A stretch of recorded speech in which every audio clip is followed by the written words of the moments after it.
Any one ಜೈಲಲ್ಲಿ ಒಂದು ದಿವಸ ಇರೋಕ್ಕಾಗೋದಿಲ್ಲ. ಈಗ ದೊಡ್ಡ ಸ್ಟಾರ್ ಹೋಟ್ಲಲ್ಲಿ ಎಲ್ಲ ವಸತಿ ಕೊಟ್ಟು 5 ದಿವಸ ರೂಮ್ ಬಿಟ್ಟು ಹೊರಗೆ ಬರಬಾರ್ದು ಅಂದರೆ ಯಾರೂ ಇಷ್ಟಪಡಲ್ಲ. ಫ್ರೀಡಮ್, ಲಿಬರ್ಟಿ ಇಲ್ಲದೆ ಒಳಗಡೆ ಇದ್ದರೆ ಡಿಪ್ರೆಷನ್ ಆಗುತ್ತೆ. ಬಟ್ ಅವ್ರಿಗೆ ನಂಬಿಕೆ ಇರಬೇಕು ಹೌ ಟು ಓವರ್ಕಮ್. ಈಗ ಹಾರ್ಟ್ ಆಪ್ರೇಷನ್ ಆಗುತ್ತೆ, ICUಗೆ ಹೋಗ್ತಾರೆ, ಅನಿವಾರ್ಯ, ಏನೂ ಮಾಡೋಕ್ಕಾಗಲ್ಲ, ಮತ್ತು ಹೊರಗೆ ಬರ್ತಾರೆ. ಇವ್ರಿಗೂ ಹೊರಗೆ ಹೋಗ್ತೀವಿ ಅಂದು ಭರವಸೆ ಅವ್ರು ಇಟ್ಕೋಬೇಕು. ಸೊ ಅದು ನ್ಯಾಚುರಲ್ಲಾಗಿ ಒಂದು ಏಟು ಬೀಳುತ್ತೆ ಕೈಗೆ ಅಂದು ಇಟ್ಕೊಳ್ಳೋಣ. ಅದಕ್ಕೇನು ಪೇಯ್ನ್ ಕಿಲ್ಲರ್ ತಗೊಂಡ್ರೆ ವಾಸಿ ಆಗುತ್ತೆ ಅಂದೆಲ್ಲ, ಆಟೋಮೆಟಿಕ್ಕಾಗಿ ಬಾಡಿಯಲ್ಲಿ ಪೇಯ್ನ್ ಕಿಲ್ಲರ್ ಇರುತ್ತೆ. ಅದು ಇನ್ ಟೈಮ್ ಅದು ಹೋಗ್ಬಿಡುತ್ತೆ, ಪೇಯ್ನ್ ಹೋಗ್ಬಿಡುತ್ತೆ. ಅದೇ ರೀತಿ ಡಿಪ್ರೆಷನ್, ಹ್ಯೂಮನ್ ಬೀಯಿಂಗ್ ಎಲ್ರಿಗೂ ಕೂಡ ಮೈಂಡ್ ಸೆಟ್ಟು ಡಿಪ್ರೆಷನ್ ಆಗುತ್ತೆ, ಆ್ಯನ್ಸೈಟಿ ಆಗುತ್ತೆ. ಯಾರು ಕೂಡ ಮನೆ ಬಿಟ್ಟು, ಮಠ ಬಿಟ್ಟು, ಐಷಾರಾಮಿ ಜೀವನ ಬಿಟ್ಟು, ಒಳ್ಳೆ ಊಟ ಬಿಟ್ಟು, ಒಳ್ಳೆ ಡ್ರೆಸ್ಸು, ಮೇಕಪ್ ಬಿಟ್ಟು ಯಾರೂ ಇಷ್ಟಪಡಲ್ಲ. ಅದು ಇಲ್ಲದೆ ಇರಬೇಕಂದ್ರೆ ಕಷ್ಟ, ಬಟ್ ಬೇರೆ ದಾರಿ ಇಲ್ಲ.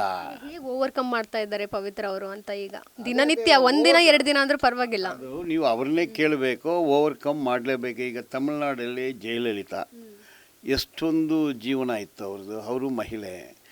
ಆ ಅಮ್ಮ ಹೆಲಿಕಾಪ್ಟ್ರಲ್ಲಿ ಬಂದರು, ಕೋರ್ಟಿಗೆ ಬಂದಾಗ 100 ಕಾರ್ ಹಿಂದ್ಗಡೆ ಬಂತು, ಗೌರ್ಮೆಂಟೇ ಬಂತು, ಹೋಗಿ ನ್ಯಾಯಾಧೀಶರ ಮುಂದೆ ನಿಂತ್ಕೊಂಡ್ರು. ಅವ್ರು ನ್ಯಾಯಾಧೀಶರು ಹೇಳಿದರು, ಇದೆಲ್ಲ ಔಟ್ ಕೂತ್ಕೊಳ್ಳಮ್ಮ ನೀನು, ಯು ಆರ್ ಕನ್ವಿಕ್ಷನ್ ಕೊಟ್ಟಿದ್ದೀನಿ, ಆ ರೂಮಲ್ಲಿ ಹೋಗಿ ಕೂತ್ಕೊಂಡ. ಚೀಫ್ ಮಿನಿಸ್ಟ್ರು, ಜಡ್ಜು, ಬೇರೆ ಕಾನೂನು ದೊಡ್ಡದು, ಆ ರೂಮಲ್ಲಿ ಕೂತಿದ್ರು. ಅವ್ರದ್ದು ಕಾರು, ಪವರು, ಅಧಿಕಾರ ಎಲ್ಲ ಕಿತ್ತಾಕಿ ಜೈಲಿಗೆ ಕಳಿಸ್ಬಿಟ್ರು. ತದನಂತರ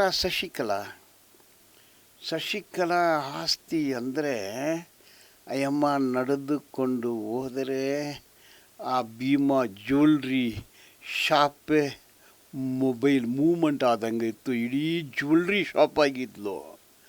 2.5 ಲಕ್ಷ ಕೋಟಿ ಆಸ್ತಿ.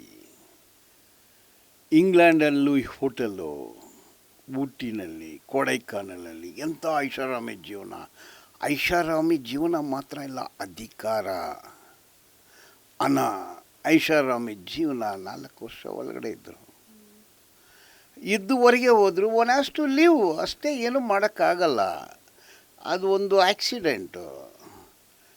ಈಗ ಕಾಯಿಲೆ ಬರುತ್ತೆ, ಹೃದಯ ಕಾಯಿಲೆ ಬರುತ್ತೆ, ಕ್ಯಾನ್ಸರ್ ಬರುತ್ತೆ, ಏನೇನೋ ಕಾಯಿಲೆಗಳು ಬರುತ್ತೆ. ಸೊ ಮನುಷ್ಯರಂದರೆ ಅದರಲ್ಲೇ ಬದುಕೋಕ್ಕೆ ಟ್ರೈ ಮಾಡಬೇಕು, ಇಲ್ಲಾಂದರೆ ಸತ್ತು ಹೋಗಬೇಕು. ಯಾರೂ ಸಾಯೋಕ್ಕೆ ಇಷ್ಟಪಡಲ್ಲ. ಸೊ ವಿಲ್ ಪವರ್, ನಂಬಿಕೆ, ಆದ್ದರಿಂದ ಅವರು ಟಾಲ್ರೇಟ್ ಮಾಡಲೇಬೇಕಾಗತ್ತೆ. ಹೆಂಗೆ ಟಾಲ್ರೇಟ್ ಮಾಡ್ತಾರೆ ಅಂದರೆ, ನಾನು ಜೈಲು ಒಳಗಡೆ ಹೋಗೇ ಇಲ್ಲ, ನಾನು ಹೆಂಗೆ ಹೇಳಕ್ಕೆ